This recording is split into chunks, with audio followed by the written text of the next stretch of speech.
Grandma, Mom said if you start feeling sick, he'll only call for help once he's sure it's too late. That's what my 7-year-old grandson told me. I froze, then I vanished. Days later, she called in panic. The bills weren't being paid. I just said, I'm making sure I don't get sick. Tommy was sitting across from me at my dining room table, the one Richard and I had bought 32 years ago when we first moved into this house. He was coloring in his dinosaur book, his little tongue sticking out in concentration the way it always did when he was focused. The October sun was streaming through the kitchen window, making his sandy hair glow like a halo. Such an innocent moment, really. Just a grandmother and her grandson sharing a quiet Sunday afternoon while his parents were in the living room watching football. What did you say, sweetheart? I asked, though I'd heard every word perfectly. My hand had stopped midway through peeling an apple for him. He looked up at me with those big brown eyes, so much like his father Michael's, and repeated it matter-of-factly.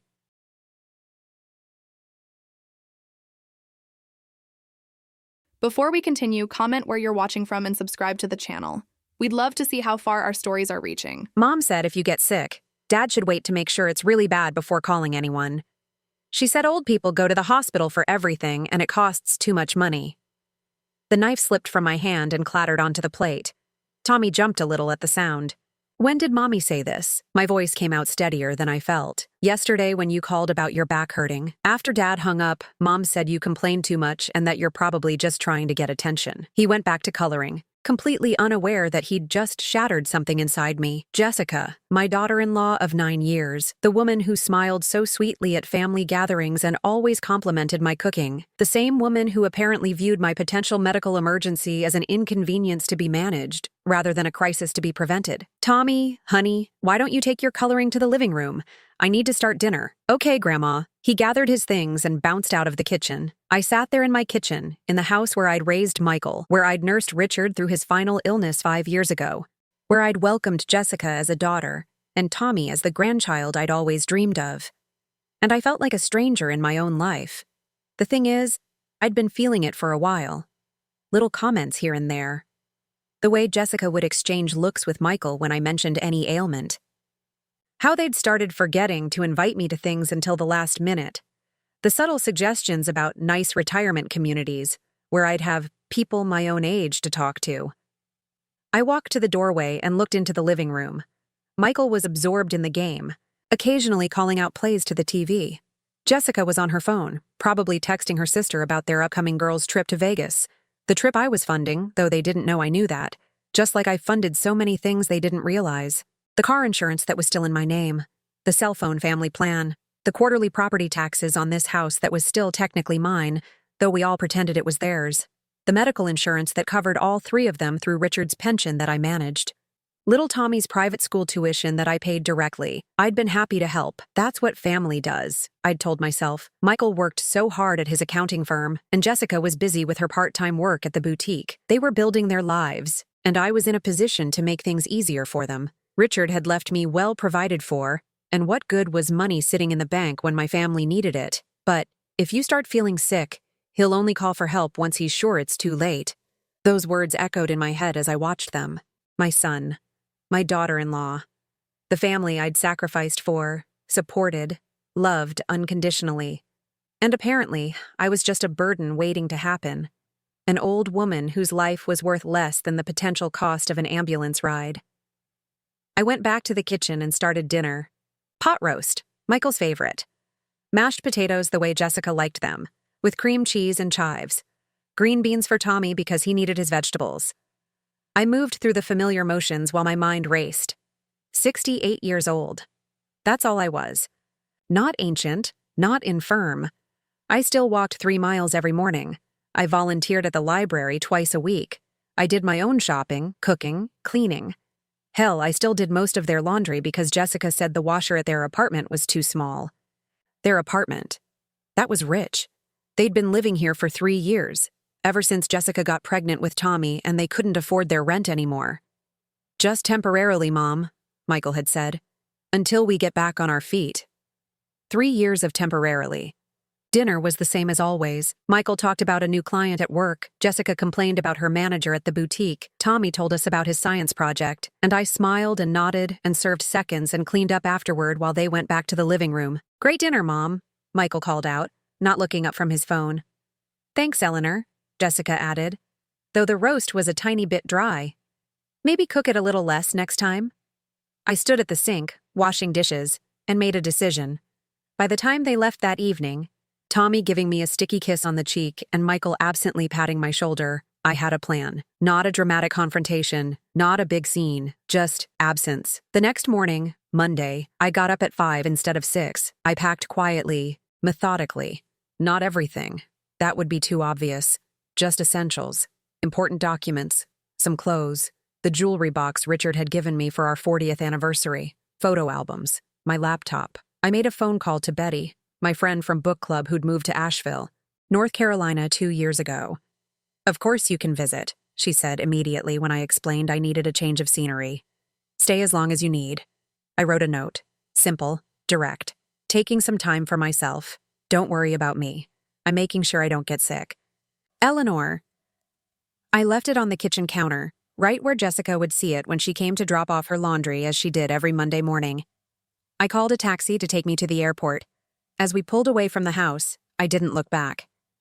35 years in that house, and I didn't even glance in the rearview mirror. My phone started ringing around 11. Michael. I let it go to voicemail. Then Jessica. Then Michael again. I turned it off somewhere over Virginia. Betty picked me up at the Asheville airport. Took one look at my face and didn't ask questions. That's what good friends do. They know when you need to talk and when you need silence. It wasn't until that evening, sitting on Betty's porch overlooking the Blue Ridge Mountains, that I turned my phone back on. 17 missed calls, 12 texts. The last one from Jessica made me laugh. Actually laugh out loud. Eleanor, the automatic payments didn't go through. Something's wrong with the bank. Please call ASAP. I texted back. I'm making sure I don't get sick. Then I turned the phone off again. Betty brought me a cup of tea and sat down beside me. You want to talk about it? My grandson told me something yesterday, I said, watching the sunset paint the mountains gold and purple. Something his mother said about me, about my worth, about what my life means to them. And it wasn't good? It was honest, I said. Probably the first honest thing I've heard from them in years. That night, I lay in Betty's guest room thinking about silence. How sometimes the most powerful thing you can say is nothing at all. How absence can speak louder than presence ever could. They'd wanted me to disappear into the background, to be there only when convenient, to give without taking, to exist without truly living. Well, I'd disappeared all right, just not in the way they'd expected. My phone, still turned off, sat on the nightstand like a black mirror reflecting nothing. Tomorrow it would ring again. The day after that too. But tonight, for the first time in years, I fell asleep without wondering if I'd locked up properly, or if there was enough milk for Tommy's breakfast, or if Jessica needed me to watch him tomorrow. Tonight, I fell asleep thinking about myself, and it felt like the beginning of something I couldn't quite name yet, but that felt a lot like freedom. Tuesday morning in Asheville was nothing like Tuesday mornings back home. There was no rushing to make breakfast for Michael before work, no Jessica dropping off laundry with a list of special instructions, no Tommy's lunch to pack for school. Betty's guest room was quiet, peaceful. The mountains outside the window were shrouded in morning mist, and for the first time in years, I woke up without an agenda that revolved around everyone else's needs. Betty knocked softly on my door around 8. Coffee's ready when you are. No rush. No rush. When was the last time someone had said that to me? I found her on the back porch, 2 steaming mugs on the little wrought iron table between the rocking chairs. She'd lived here since her husband Paul passed away 2 years ago, said the mountains helped her think clearly. Sleep okay? She asked. Better than I have in months, I admitted, though that wasn't saying much. I kept my phone off all night. Good for you. Though I bet it's blown up by now. She was right. When I finally turned it on, the screen lit up like a Christmas tree.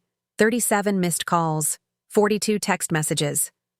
The first few from Michael were confused, almost annoyed. The tone shifted around message number 15. Mom, where are you? Mom, Jessica's freaking out about the bank. The automatic transfers didn't go through. Mom, this isn't funny anymore. Please call me. Mom, please. Jessica's messages were different, more practical, more demanding. Eleanor, there's been a banking error. The mortgage payment bounced. Tommy's school called about tuition. This is incredibly irresponsible. Michael is worried sick. You need to fix this immediately. I scrolled through them all, feeling strangely detached, like reading about someone else's problems in a newspaper. You going to respond? Betty asked. Not yet. Let them sit with it for a while. That's cold, Eleanor. Is it? Or is it exactly what they deserve? Betty sipped her coffee thoughtfully. You know, when Paul died, his kids immediately started asking about the will. Not, how are you, Betty? Or, what do you need? Just, when can we meet with the lawyer? I changed the locks that week. What happened?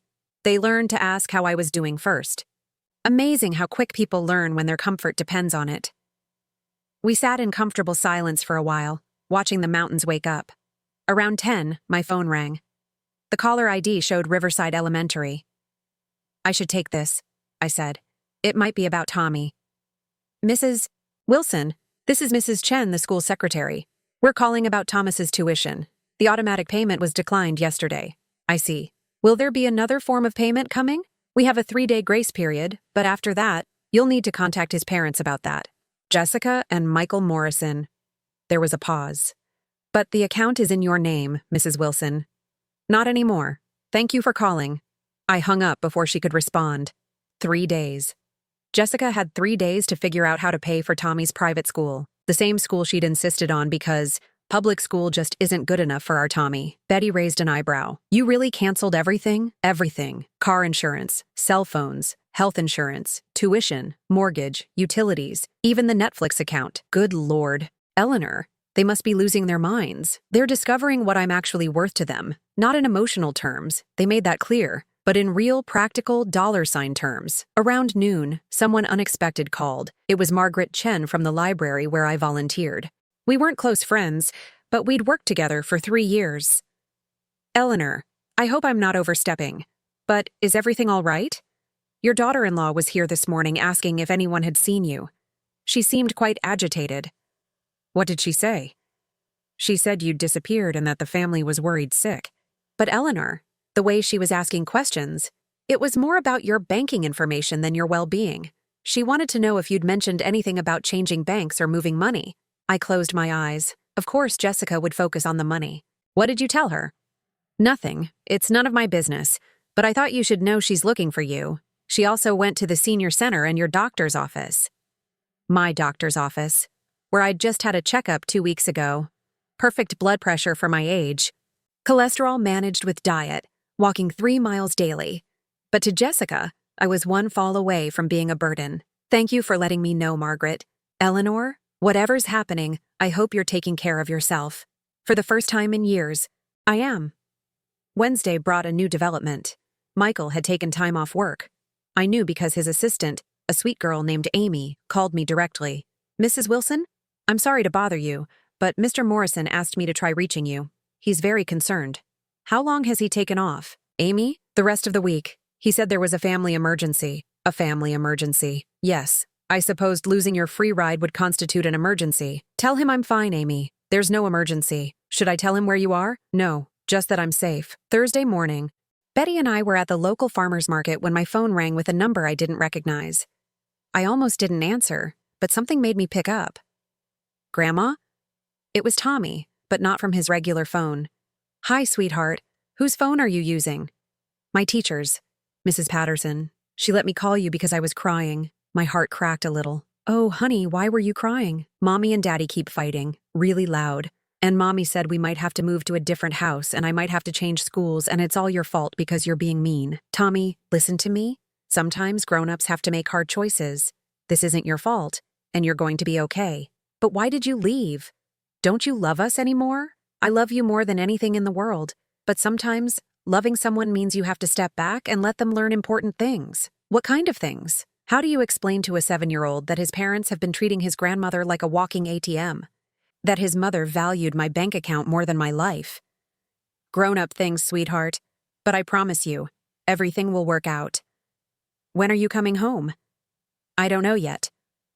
Mommy says you took all your money away and now we're poor. Poor.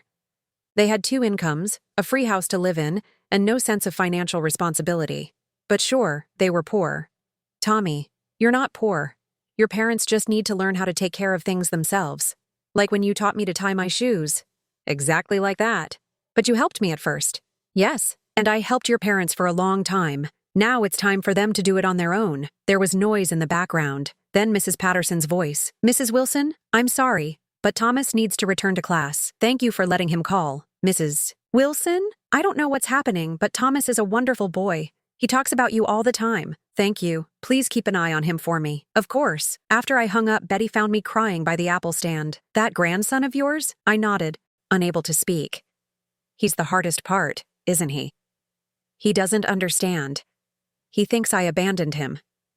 You didn't abandon anyone, Eleanor. You just stopped enabling them. Tell that to a 7-year-old who misses his grandmother. Friday was when things escalated.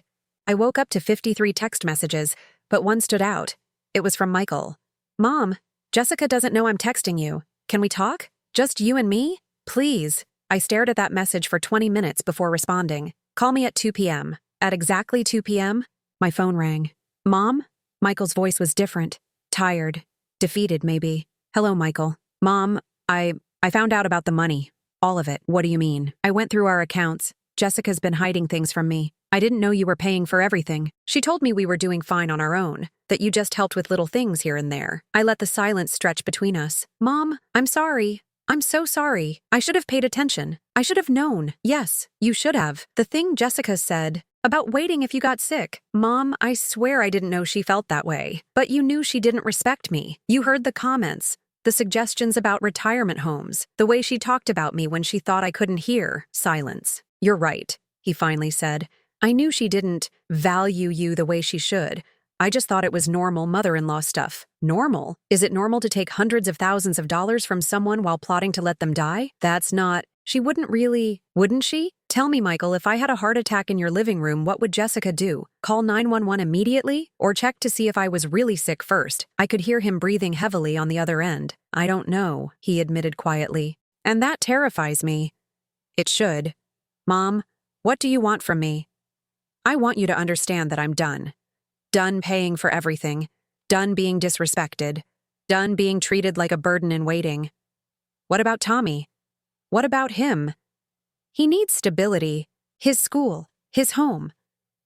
Then perhaps you and your wife should have thought about that before you decided my life was worth less than an ambulance ride. That's not fair, isn't it? You've had 3 years of free housing, free utilities, free insurance, free everything. What did you do with all that money you saved, Michael? Silence. That's what I thought. Mom, please, come home. We can work this out. Can we? Is Jessica going to suddenly respect me?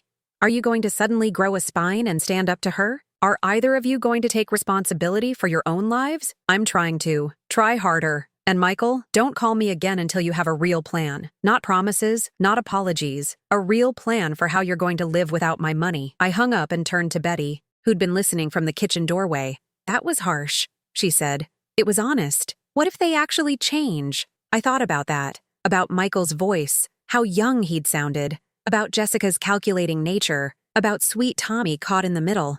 Then maybe we can build something new. But not until they understand what they destroyed. That night, as I lay in bed listening to the mountain sounds outside Betty's window, I thought about silence. How sometimes saying nothing says everything.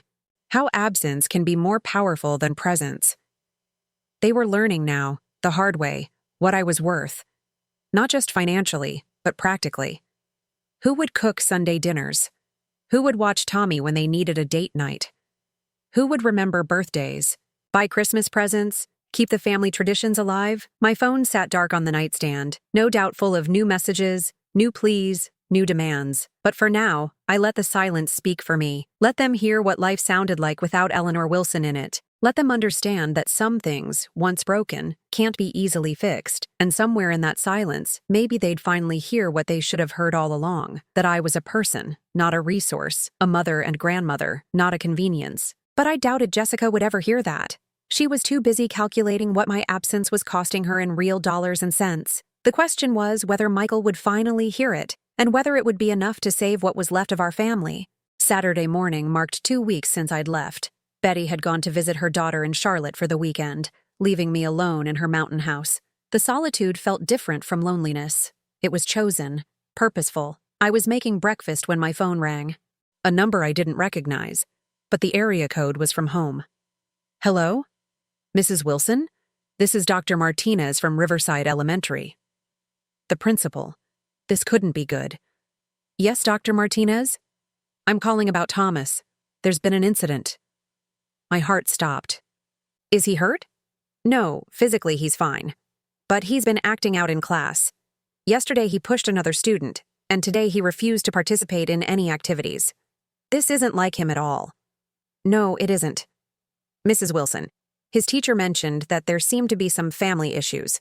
His parents have missed 2 parent-teacher conferences this month, and frankly, we're concerned. Have you spoken to his parents about this? We've tried. Mr. Morrison says he's dealing with a family emergency. Mrs. Morrison... She paused. Mrs. Morrison became quite aggressive when we called about the overdue tuition. She insisted it was a banking error that would be resolved immediately. 3 weeks of overdue tuition. They still hadn't figured out how to pay for it. Dr. Martinez, I appreciate you calling, but I'm not sure what you want me to do. Thomas asked if he could live with you. He said you'd take better care of him than his parents do. The words hit me like a physical blow. That sweet boy. Feeling so lost, he wanted to leave his parents. That's not possible right now. Mrs. Wilson, forgive me for overstepping, but Thomas needs stability. If there's any way you could help, his parents need to provide that stability, not me. After I hung up, I sat at Betty's kitchen table and cried. Not the quiet tears of frustration I'd shed before, but deep, wrenching sobs for my grandson. He was the only truly innocent one in this mess. I picked up my phone and did something I hadn't done in 2 weeks. I called Michael directly. Mom, he answered on the first ring, sounding desperate. Mom, thank God. Please. Tommy's school called. He's acting out. He pushed another child. Silence. Michael, what's happening in that house? Things are difficult. Jessica and I are having problems. What kind of problems? She wants to file for bankruptcy. She says it's the only way to get out from under the bills. I told her that's insane, that we just need to budget better. But she says I lied to her about our financial situation. You did lie to her. By omission. By letting her think you were managing fine when I was paying for everything. I didn't know the extent of it. And now Tommy's suffering because you two can't figure out how to be adults. That's not fair. Fair? Your 7-year-old wants to leave you and live with me. Does that sound like good parenting to you?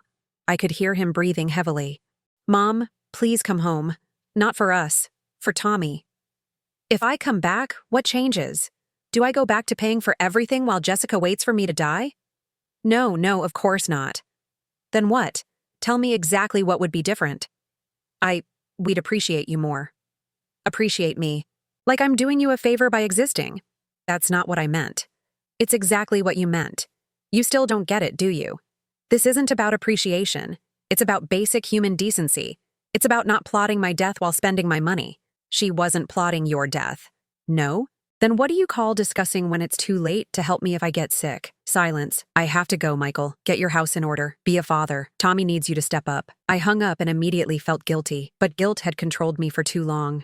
It had kept me silent while they took advantage. It had made me complicit in my own erasure. Sunday brought an unexpected visitor. I was reading on Betty's porch when a car pulled up. Not a rental this time. A familiar blue Honda. Jessica's car. She got out slowly, looking nothing like the put-together woman I knew. Her hair was unwashed, pulled back in a messy ponytail. She wore sweatpants and an old t-shirt, no makeup. She looked like she hadn't slept in days. Hello, Jessica. She stood at the bottom of the porch steps, not quite meeting my eyes. Can I come up? I gestured to the chair across from me. She sat down heavily, like someone carrying an enormous weight. For a long moment, we just looked at each other. I suppose you're happy, she finally said, watching us fall apart. No, I'm not happy. I'm sad. Disappointed, but not happy. We're going to lose everything. You're going to lose things you never really had, things I was providing. The house is still in my name. Her head snapped up. What? You didn't know? The house is mine? Jessica. Always has been. You've been living in my house rent-free for 3 years. The color drained from her face. Michael said his father left it to him. Richard left it to me. I let you live there because I thought we were family. We are family. Are we? Family doesn't plot each other's deaths. She flinched. I didn't mean it that way. How did you mean it? I was frustrated. You were always there, always hovering. Every decision we made, we had to think about you. Would Eleanor approve? Would Eleanor be hurt? Would Eleanor want to come? So you wished me dead? No, I wanted space. I wanted my own life with my husband and son without having to consider you all the time. You wanted my money without my presence." She was quiet for a long moment. "Maybe? Yes. Is that so terrible?" "Yes, Jessica. It is terrible. It's cruel and calculating and cold. You don't understand the pressure we were under. Michael's job barely covers our basic expenses. The cost of living keeps going up. Tommy's school, the activities, the clothes to fit in with the other families. It's all so expensive. So get a full-time job." "I can't. Someone needs to be there for Tommy. I was there for Tommy. Every day, while you worked 20 hours a week at a boutique for fun money." She started crying then. Not pretty tears, but ugly, desperate sobs. "I don't know how to fix this. Michael won't talk to me. He found out about the money you were giving us, and he's disgusted with me. He says I'm a user, that I'm just like my mother." I knew about Jessica's mother. A woman who'd lived off a series of men, moving from relationship to relationship based on who could provide the most comfortable life. "Are you like your mother?" "I don't know anymore. I thought I was different. I thought I was just being practical, securing our future. But now—" She wiped her nose with her sleeve. "Now I see myself in the mirror, and I hate what I see." "What do you see?" "Someone who valued money over family. Someone who taught her son that his grandmother was a burden. Someone who destroyed everything good in her life because she was greedy." It was the first honest thing I'd heard from her in years. "Tommy heard what you said about me, Jessica, about waiting until it was too late if I got sick." She covered her face with her hands. "Oh God, I didn't know he was listening. Children are always listening. What else has he heard over the years? Too much, way too much." We sat in silence as the morning sun climbed higher over the mountains. "What do you want from me, Jessica?" "I don't know. Forgiveness? Another chance? A miracle?" "I can't give you any of those things. Forgiveness has to be earned. Chances have to be deserved. And miracles, well, I'm fresh out of those. So that's it? You're just done with us?" "I'm done being used. I'm done being disrespected. I'm done pretending that our relationship is anything other than transactional. What about Tommy? What about him? He needs his grandmother. He needs parents who can take care of him without relying on someone else's money. We can't afford his school without you. Then find a different school. The public school in our district is terrible. Then move to a better district. We can't afford to move. Then get better jobs. Make sacrifices. Do what millions of parents do every day. Figure it out." She stood up abruptly. "You're cruel." "No, Jessica, I'm done. There's a difference." She walked back to her car, then turned around. "For what it's worth, I'm sorry. Not just sorry you found out, but genuinely sorry for what I said, what I thought. You didn't deserve that." "No, I didn't. I don't expect you to forgive me." "Good, because I don't know if I can." She drove away, and I sat on that porch for hours thinking about forgiveness. What it means, what it costs. Whether some things are truly unforgivable. Monday morning, I woke up to 37 missed calls. All from Michael. The last voicemail was panicked. "Mom, Jessica's gone. She left a note saying she needs time to think. She took her clothes and jewelry but left everything else. Tommy's hysterical. Mom, please. I know you're angry, but he needs you. I need you. Please." I called him back. "She left?" "This morning. She said she can't do this anymore.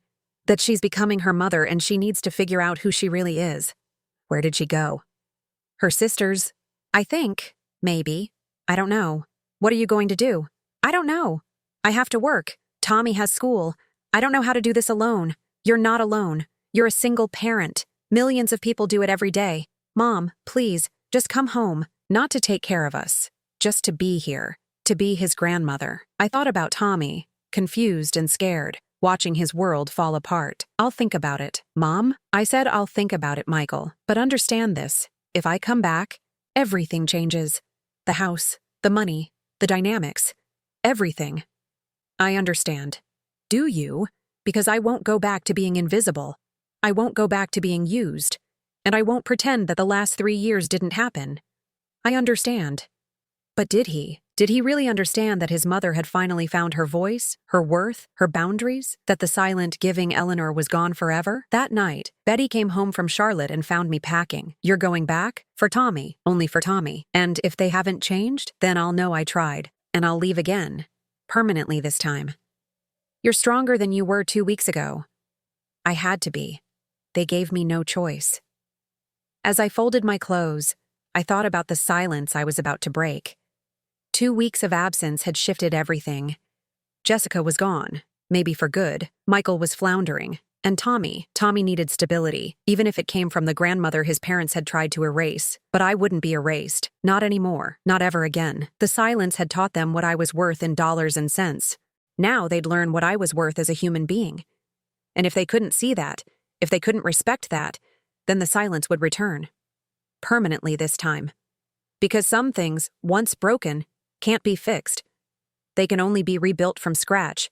If at all. The house looked exactly the same from the outside. My roses were wilting from lack of water, the porch needed sweeping, and someone had left Tommy's bike lying in the driveway. But as I stood there with my suitcase, I felt like a stranger approaching someone else's life. Michael's car was gone. He was at work. It was Tuesday afternoon, and I'd deliberately chosen to arrive when I'd have time to assess the damage alone. The inside told a different story. Dishes piled in the sink.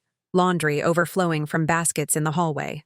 Mail scattered across the dining room table, most of it stamped urgent or final notice. 3 years of Jessica's homemaking had vanished the moment I'd stopped maintaining everything behind the scenes. Tommy's backpack was thrown by the door, papers spilling out. I picked up a math test, 62%. A note from his teacher was clipped to it. Tommy seems distracted lately. Please contact me to discuss. I set my suitcase down and walked through my home like a detective at a crime scene. The refrigerator held takeout containers, a carton of expired milk, and half a pizza. The living room coffee table was covered in Michael's work papers and empty coffee cups. Jessica's absence was everywhere. In the unmade beds, the bathroom counter still cluttered with her cosmetics, the closet door hanging open with empty hangers where her clothes had been. In what used to be my room, the master bedroom I'd shared with Richard, I found Michael had been sleeping on top of the covers, fully clothed. A glass of whiskey sat on the nightstand, mostly full, like he'd poured it but couldn't bring himself to drink.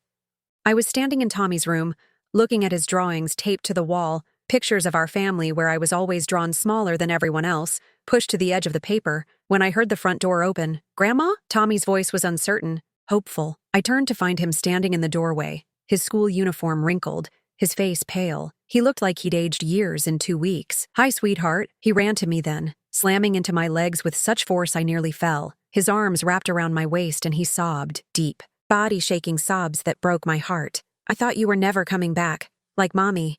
I thought everyone was leaving." I knelt down and held him properly, feeling his small body tremble against mine. "I'm here now. Are you staying?"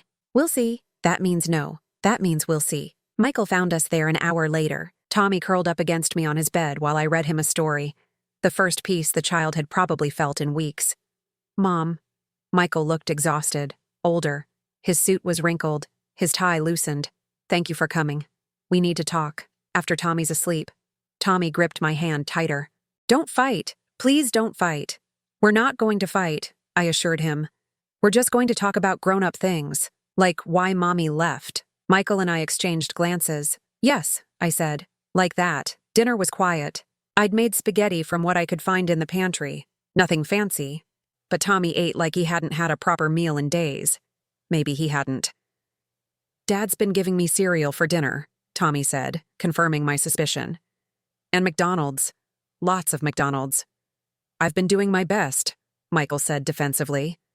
"I know you have," I said, and meant it. He was drowning. That much was obvious. After Tommy was in bed, Michael and I sat at the kitchen table with cups of tea. The same table where this had all started, where Tommy had innocently revealed the truth about Jessica's feelings.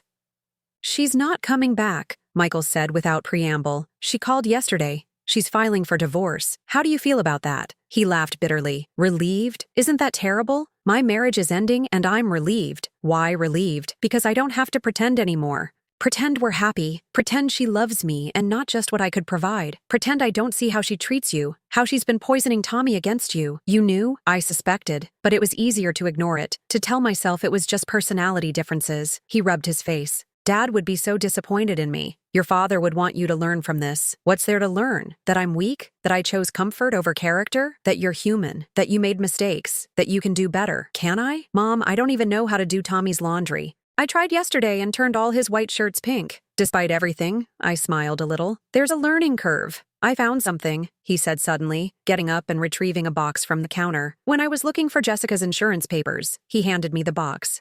Inside were receipts, hundreds of them. All in my name, but for things I'd never bought. Designer handbags, jewelry, expensive dinners at restaurants I'd never been to. She had credit cards in your name, Michael said. 3 of them, maxed out. I stared at the receipts, calculating quickly. This is over $40,000. $43,622.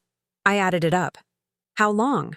2 years, from what I can tell, since right after we moved in. Identity theft. On top of everything else, Jessica had stolen my identity. We need to file a police report, I said. That would mean pressing charges against her. Yes. She's Tommy's mother. She's also a criminal. Michael was quiet for a long moment. What kind of person did I marry? Mom. Someone who saw an opportunity and took it. Someone who viewed relationships as transactions. She told me she loved me. Maybe she did in her way. Or maybe she loved what you represented. Stability, respectability, a certain lifestyle. How did I not see it? Because you wanted to believe in the fairy tale. We all do. My phone buzzed. A text from an unknown number. I opened it and nearly dropped the phone. Eleanor, I know what you're thinking. If you file charges, I'll make sure Tommy knows exactly what kind of grandmother he has. Someone who would send his mother to prison. Someone who chose revenge over family. Think carefully. Jay. Michael read it over my shoulder. She's threatening you. She's scared. You're not going to let her get away with this. It wasn't a question, but I treated it like one. I don't know yet. Mom, she stole from you. She stole your money, your identity, your dignity. And if I send her to prison, what happens to Tommy? He loses his mother completely. He's already lost her. She abandoned him. Abandonment and imprisonment are different things. I can't believe you're defending her. I'm not defending her. I'm thinking about Tommy. We sat in silence, the weight of the decision hanging between us. There's something else, Michael said finally. The school called today. If we don't pay the tuition by Friday, Tommy can't come back after winter break. How much? $8,000 for the rest of the year. Do you have it? I have about $2,000 in savings. The rest? He shrugged helplessly. What about Jessica? Surely she has some money. She emptied our joint account when she left. Took all $12,000. Of course she did. I can move him to public school, Michael said, though his voice suggested he knew what that would do to Tommy, who'd already lost so much. No, I'll pay the tuition, this one time. But Michael, things have to change. What do you mean? I mean you need to learn to be a father, a real father, not just the fun dad who lets mom handle everything. I know. Do you? Because in 3 years you've never once taken Tommy to a doctor's appointment. You don't know his teacher's name. You can't even do his laundry. That's not... He stopped. You're right. God, you're right. I'll teach you. But you have to want to learn. I do. Mom, I swear I do. And the house. What about it? It's mine. It stays mine. You can live here, but you'll pay rent. Fair market rent.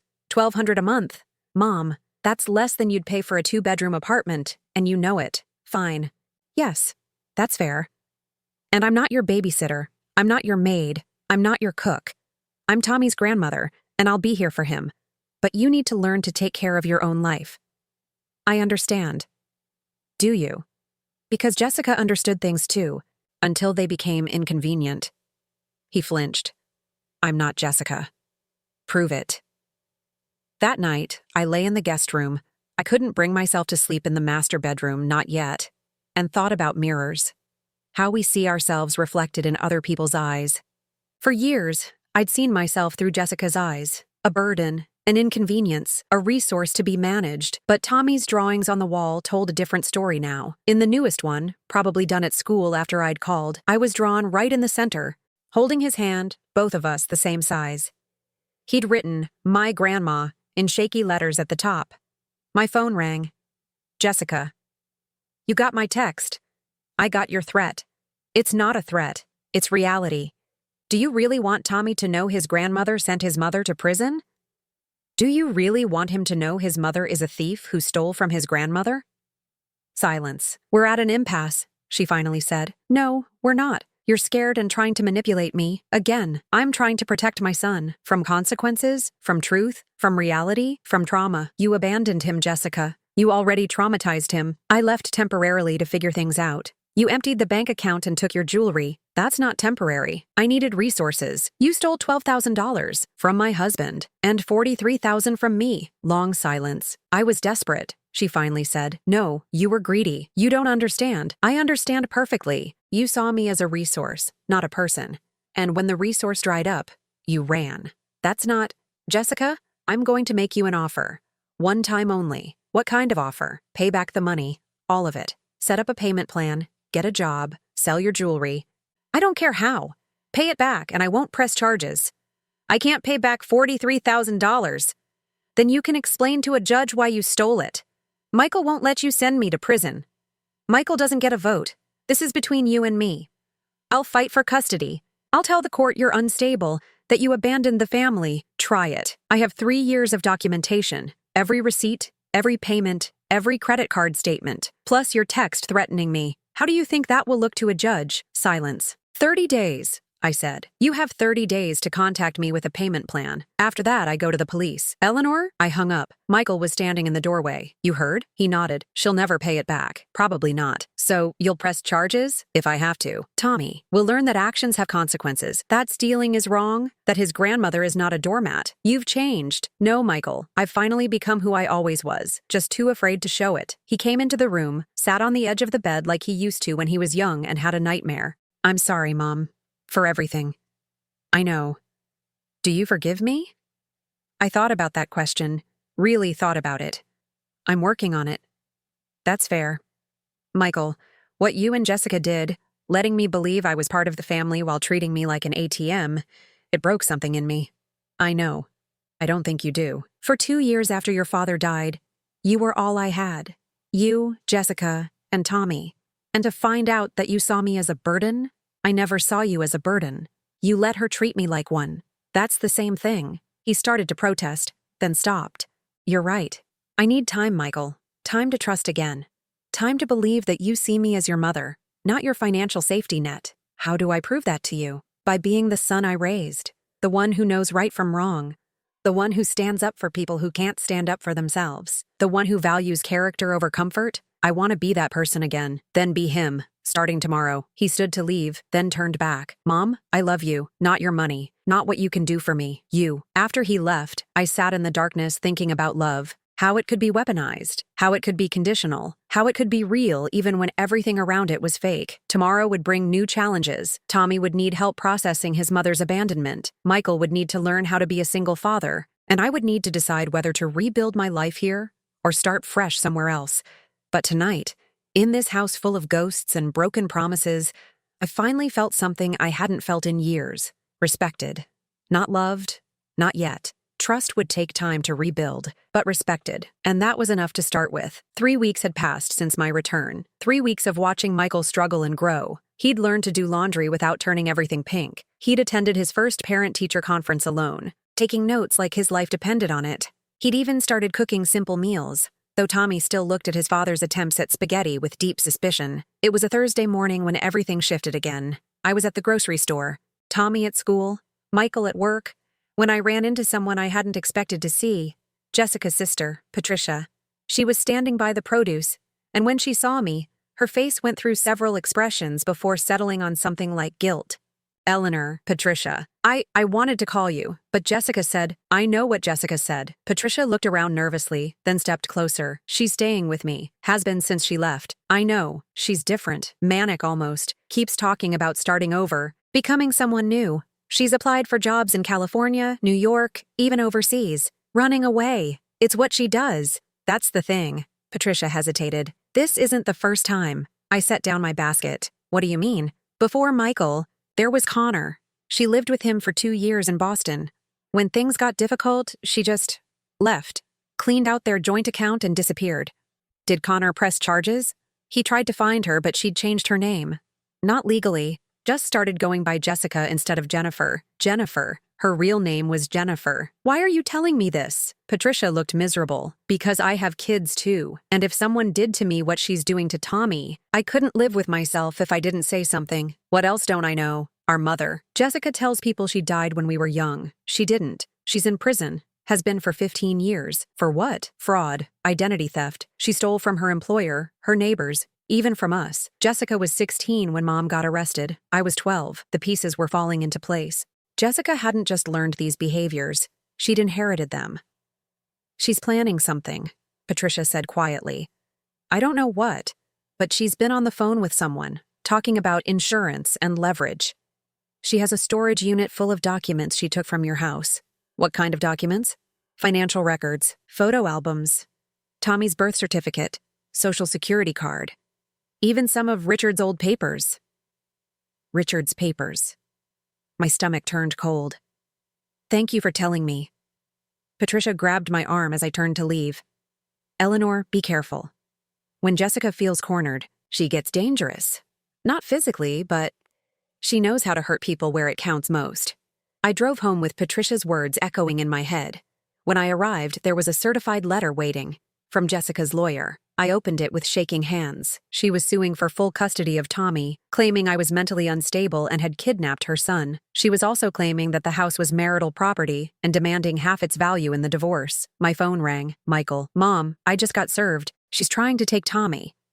I know. I got papers too. She can't do this. She abandoned him. She's going to claim she didn't, that we forced her out. That's insane. Michael, your Aunt Patricia just told me some things about Jessica. Things you need to know. I told him everything. About Connor. About Jessica's real name. About their mother in prison. The silence on the other end grew heavier with each revelation. I married a stranger, he finally said. We need a lawyer. A good one. I can't afford. I can. This is war now. Michael, she wants to take Tommy in my house. I won't let that happen. That afternoon, we sat in the office of Elizabeth Hartley, the best family lawyer in town. She reviewed the papers with the expression that grew increasingly grim. She's claiming parental alienation, Elizabeth said. Says you poisoned Tommy against her. She abandoned him, Michael protested. She'll claim she left temporarily due to emotional distress caused by Eleanor's manipulation. That's ridiculous. It doesn't have to be true. It just has to sound plausible to a judge. Elizabeth turned to me. The identity theft charges would help our case immensely. I haven't filed them yet. Why not? I gave her 30 days to propose a payment plan. How many days are left? 4. And has she contacted you? Only to threaten me. Elizabeth leaned forward. Mrs. Wilson, I understand wanting to protect your grandson, but Jessica is playing dirty. We need every weapon in our arsenal. What about Tommy? How will this affect him? He's already affected. His mother abandoned him and is now trying to use him as a pawn.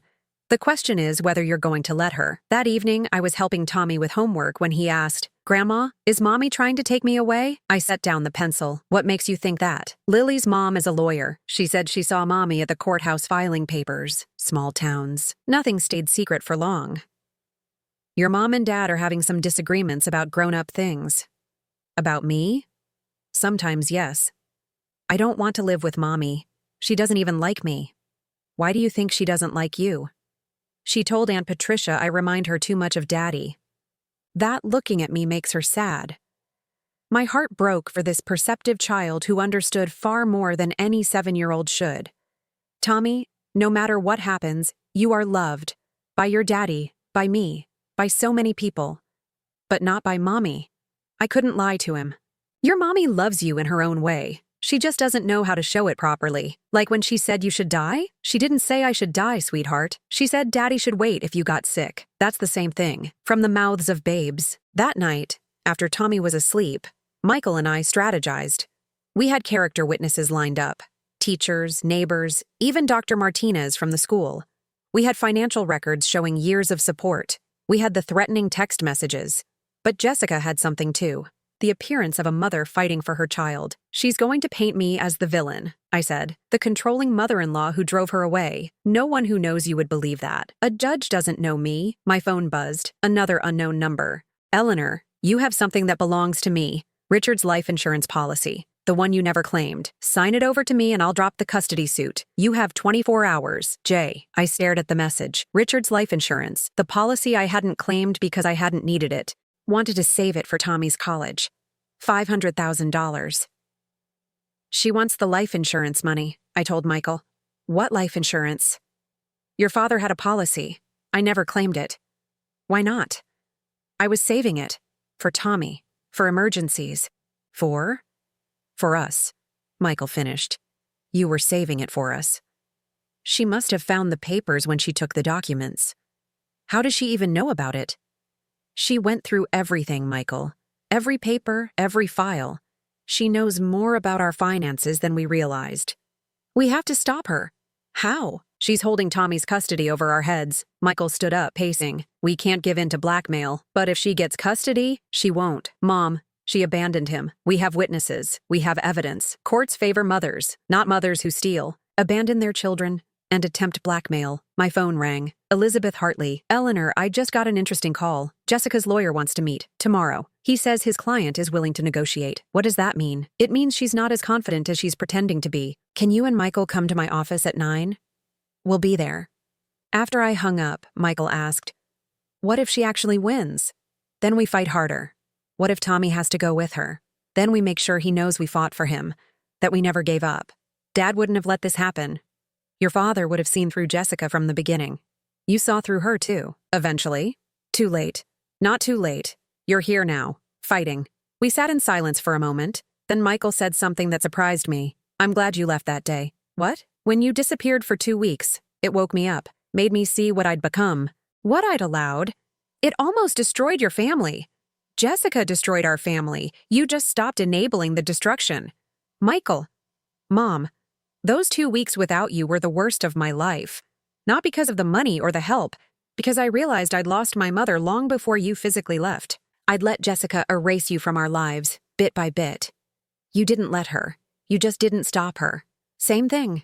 Yes, I agreed. Same thing. I won't make that mistake again. Promise? I swear on Dad's memory. That night, I couldn't sleep.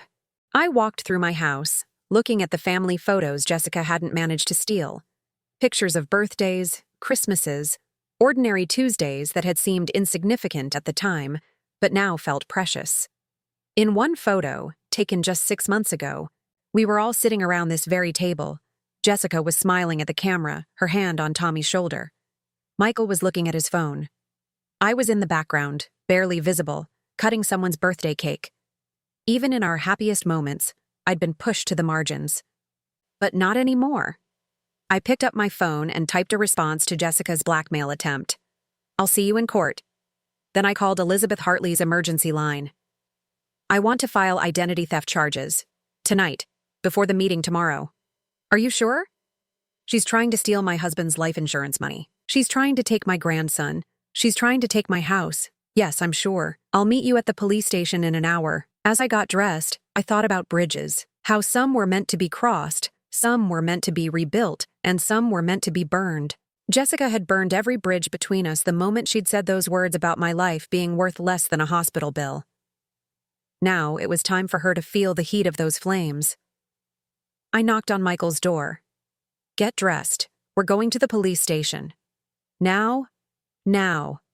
Before she has any more time to plan. What about Tommy? Call Mrs. Patterson next door. Tell her it's an emergency. Mom, are you sure about this? Michael, your wife stole my identity, my money, and tried to steal my life. Now she wants to steal my grandson and my husband's final gift. Yes, I'm sure. He nodded. I'll get dressed. 20 minutes later, we were sitting in the police station, watching as Detective Sarah Mills reviewed the mountain of evidence we'd brought. This is extensive fraud, she said. With the amount involved, this is a felony. I know. Once we file charges, there's no taking them back. I understand. This will affect your custody case. That's the point. Detective Mills looked at me with something like respect. Most people in your situation try to protect the family member. She's not my family. She's a thief who happened to marry my son. As I signed the complaint, I thought about Tommy, about the confusion and pain this would cause him. But I also thought about the lesson he would learn, that actions have consequences, that stealing is wrong, and that his grandmother was not someone to be trifled with. The next morning would bring lawyers and negotiations and threats, but tonight, I had finally stopped being a victim and started being a warrior. And warriors don't negotiate with those who try to destroy them. They fight back. 1 year later, I stood in my kitchen, the morning sun streaming through windows I'd recently replaced. The old ones had been fine, functional, but these were mine, chosen by me, paid for by me, without asking anyone's permission or opinion. Tommy was at the breakfast table, wearing his new school uniform. We'd moved him to Riverside Academy, a smaller private school that actually cared more about education than status. He was thriving there, making real friends, grades improving steadily. "Grandma, can Jake come over after school?" he asked between bites of scrambled eggs. "If your dad says it's okay?" "He already did. He's picking us both up." Michael had become the father I always knew he could be. It hadn't been easy. The first months after Jessica's arrest had been brutal. She'd been charged with identity theft, fraud, and attempted extortion. Her lawyer had tried to plea bargain, but with her mother's history and the evidence we'd provided, the prosecutor had pushed forward. She'd gotten 18 months in minimum security, with possibility of parole in 9. She'd served 7 months before being released for good behavior. That was 4 months ago. "Is Mom coming to my play?" Tommy asked, pulling me from my thoughts. "I don't know, sweetheart. She said she'd try." Jessica had supervised visitation rights, every other Saturday at a court-appointed facility. Sometimes she showed up, sometimes she didn't. Tommy had learned not to expect much, which broke my heart, but also freed him from the constant disappointment. "It's okay if she doesn't," he said, and I could tell he meant it. "You'll be there, and Dad, and Uncle David." David was Michael's new partner at the accounting firm. They'd met during the custody hearings. David had been our forensic accountant, tracking down all of Jessica's hidden transactions. He was kind, steady, and most importantly, he treated me with genuine respect. He and Michael had been together for 6 months now. "We'll all be there," I assured Tommy. The doorbell rang. Michael dropping off some papers before work. "Morning. Mom." He kissed my cheek, a gesture that had returned naturally over the past year. "Tommy, grab your backpack. We need to leave in 10 minutes. Dad, did you remember to sign the permission slip?" "Already in your folder." I watched them interact, easy and comfortable. Michael had learned to braid Tommy's hair for Crazy Hair Day, to pack lunches that actually got eaten, to be present in ways he'd never been before. "Oh, Mom," Michael said, pulling an envelope from his jacket. "This month's rent, plus a little extra for the utilities." "You don't need to." "Yes, I do. It's our agreement." He'd never missed a payment. $1,200 a month, on time, every time. He'd also taken over his own insurance, phone bills, everything. He'd even started a college fund for Tommy, small monthly deposits that would grow over time. "I have news," he said, smiling. "I got the promotion. Senior partner?" "Senior partner, with a 30% raise." I hugged him, genuinely proud. "Your father would be so proud." "I hope so. I'm trying to be the man he raised me to be." Finally. After they left, I sat in my quiet house. But it wasn't the lonely quiet of before. It was peaceful. Chosen. My phone buzzed. A text from Betty in Asheville. "Saw the news about Jessica's new arrest. You okay?" Jessica had been arrested 2 weeks ago in Phoenix, trying to run the same scam on a new victim, an elderly widower she'd met online. Patricia had called to tell me, voice heavy with shame and resignation. "She'll never change," Patricia had said. "Just like our mother." I texted Betty back, "I'm better than okay." And I was. The house was mine, legally and emotionally. I'd redecorated the master bedroom, finally able to sleep in the bed I'd shared with Richard without feeling like an intruder. I'd turned Jessica's former craft room into a proper guest room for when Tommy wanted to spend the night. I still volunteered at the library, but I'd also started teaching literacy classes at the community center. It turned out I was good at it, patient with adults who'd never learned to read properly, understanding of their embarrassment. My phone rang. Elizabeth Hartley. "Eleanor, Jessica's lawyer contacted me. She wants to sign away all parental rights to Tommy." I sat down slowly. "What?" "She says she can't be the mother he needs. She wants to give Michael full custody. No visitation, no contact." "Why?" "Honestly, I think she's tired of pretending. The supervised visits, the performance of motherhood. It's not who she is." "What does Michael say?" "I haven't told him yet. I wanted to ask you first. This affects you too. I thought about Tommy, about the stability he'd finally found, about the family we'd rebuilt without Jessica. Tell her yes. Get it in writing. Make it ironclad. That afternoon, I was in my garden when Tommy came home from school, running straight to me with a paper in his hand. I got the lead in the play. I'm going to be Peter Pan. That's wonderful, sweetheart. Mrs. Johnson says I have a natural speaking voice. She says I must get it from someone in my family. I smiled, thinking of Richard, who'd done community theater in his youth. Your grandfather would have been so excited. Will you help me practice my lines? Every single day if you need me to. Michael appeared in the garden gateway, David beside him. They were holding hands, something Tommy had accepted with the easy adaptation of childhood. Celebrating? Michael asked, seeing Tommy's excitement. I'm Peter Pan, Tommy announced. The boy who never grows up, David said, ruffling Tommy's hair. Perfect casting. We all went inside, and I made hot chocolate while Tommy regaled us with every detail of the audition. Watching them, my son, his partner, my grandson, I felt something I hadn't felt in years. Complete, not perfect. We still had challenges. Tommy still had nightmares sometimes. Michael still struggled with guilt. I still had moments where trust felt fragile. But we were a family, a real family, built on truth and respect rather than manipulation and lies. That evening, after everyone had gone home, I stood in my bedroom looking at a photo from Tommy's first day at his new school. Michael and I flanked him, all three of us smiling genuinely. No one was pushed to the edge. No one was made smaller. We were all exactly the right size. My phone buzzed one last time, a text from a number I didn't recognize. Mrs. Wilson, this is Connor Walsh. Patricia gave me your number. I wanted to thank you for stopping Jessica. What she did to you, she did to me 5 years ago. You're the first person brave enough to press charges. Thank you for ending her cycle. I deleted the message after reading it. I didn't need thanks. I didn't need validation from strangers. What I needed, I had. A home that was truly mine. A son who had learned to see me. A grandson who knew he was loved. And most importantly, the knowledge that I had refused to disappear, refused to be silenced, refused to accept less than I deserved. The silence I'd chosen that day 2 years ago had spoken louder than any words could have. It had revealed truth, exposed lies, and ultimately set us all free. Even Jessica, in her way, was free now. Free to be who she really was without pretending to be a wife and mother. Free to face the consequences of her choices. As for me, I was free too. Free from the weight of unspoken resentment. Free from the burden of buying love. Free from the fear of being seen as worthless. I was Eleanor Wilson, mother, grandmother, survivor, and my life, every single day of it, had value that no one could ever again deny.